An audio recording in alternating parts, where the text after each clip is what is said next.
Hi everyone, welcome back to IELTS Master. This is video number 34 and today we will continue to explore the skill of writing, particularly writing task 1. Now in the previous video we were talking a lot about trends and comparing information and sequencing. Today we are moving forward to a different aspect. General and specific statements when you are describing proportion. And we're going to take a look at some pie chart. In terms of contents, we first talk about general and specific statement. What is general and what is meant by specific? And next, we'll see how we can describe proportions. So what is proportion? We will find out very soon. Let's start first by looking at some general and specific statements. When you are writing in task 1, sometimes you go general, but sometimes you go specific, that depends.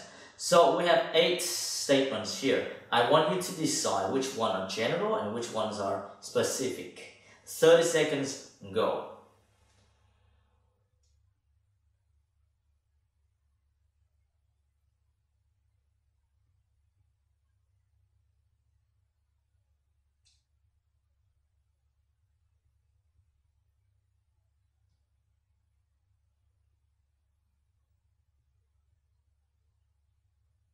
Well, I think you have finished. Now let's take a look.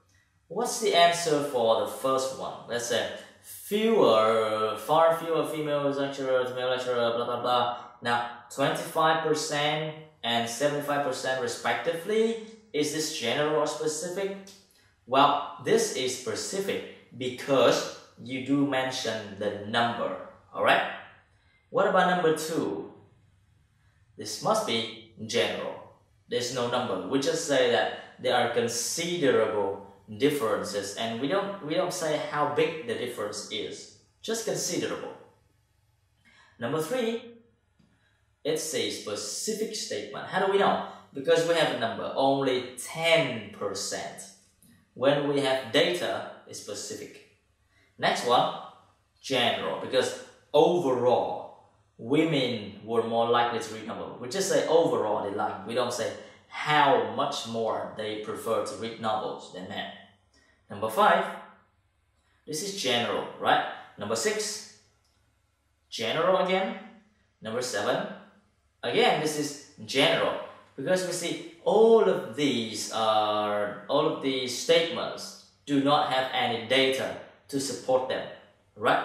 We say, for example, this is the greatest number, or the sales are similar, and the pattern was very different. We don't say clearly how. What about the last one? This is specific. How do we know? Because we say the vast majority of those students basically read 12 or more journal articles each week, right? This is not really very specific, but it's better then we say, yeah, these things. So there is a big difference between general and specific statements. When do we use each one of them? So now I would like you to take a look at this task. Read it for a while.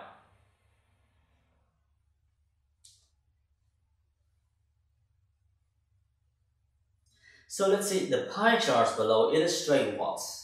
The number of journal articles read by 3 types of students: all students, PhD students, and junior lecturers, right?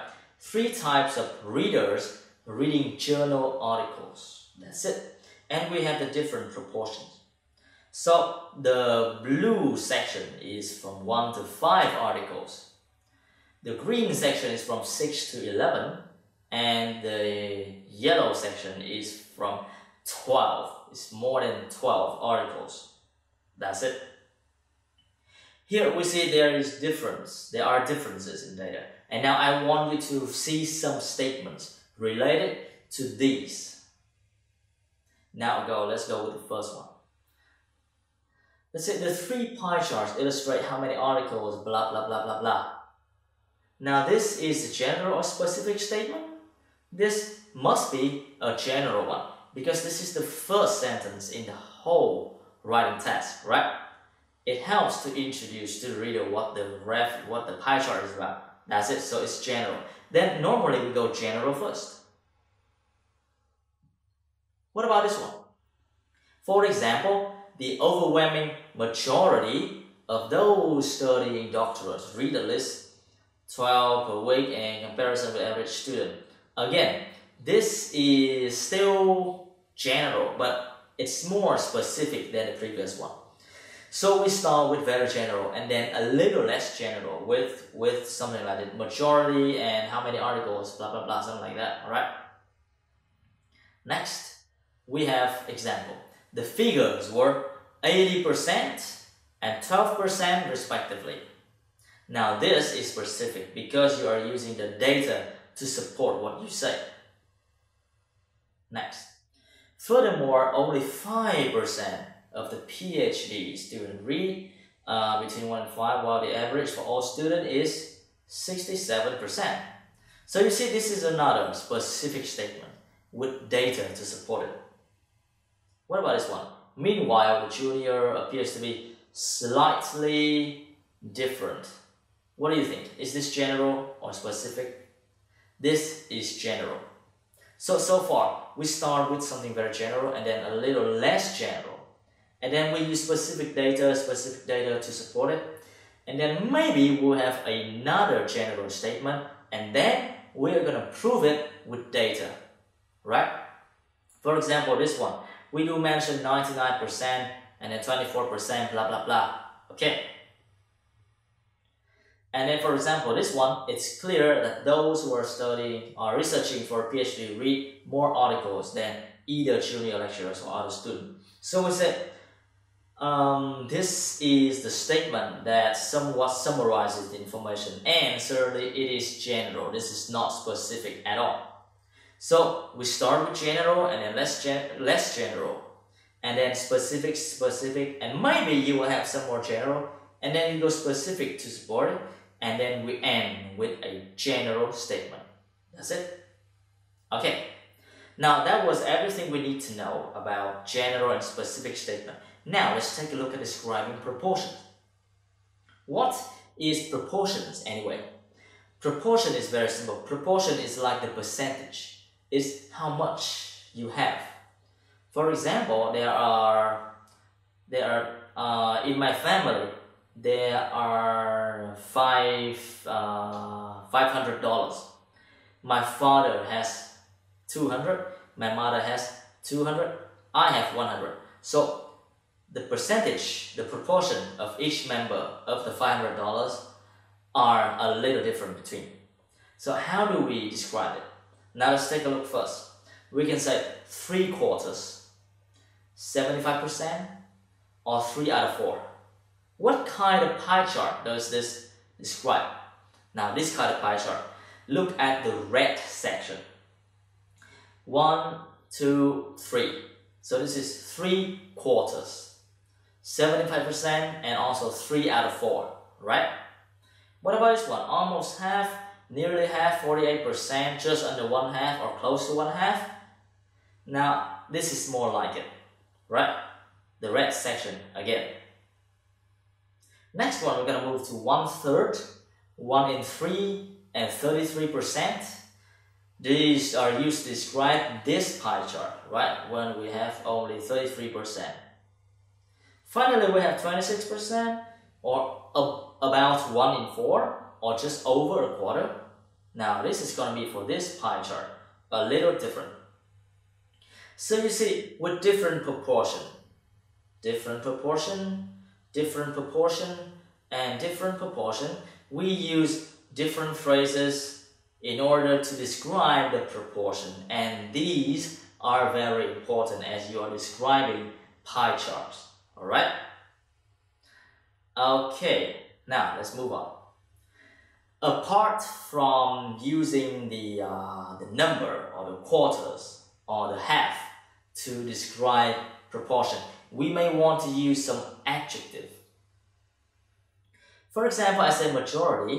I want to emphasize majority. I say the vast majority or the overwhelming majority. That means really there are really many people. When with a 85% and yeah, with a number like percent, I can use massive and hefty. So is there a difference? Now, fast and overwhelming will be used to mean big. What about massive and hefty? They also mean big, but they can stand before numbers, before percentages. Massive number, massive 85%, or hefty 85%. Similarly, tiny. What does tiny mean? Tiny would be the opposite of vast. That means a small number. So we say a tiny minority. Now we don't say a tiny majority. We say a tiny minority. Alright? That means a small number. A modest 12% and a mere 12%. Again, these mean small, but they can stand before numbers. Okay. So we have some of these adjectives which are very useful. Now I want you to, together with me, pronounce these words. Alright? Here we go. Vast. Vast. Overwhelming. Overwhelming. Massive. Massive. Hefty. Hefty. Tiny. Tiny. Modest. Modest. Mere. Mere. Alrighty then. Now I want you to take a look at these sentences. We've got 5 sentences, and I want you to change the way you describe the data. For example, they give you here 23%. Is there another way for you to describe this? Alright, 30 seconds, go.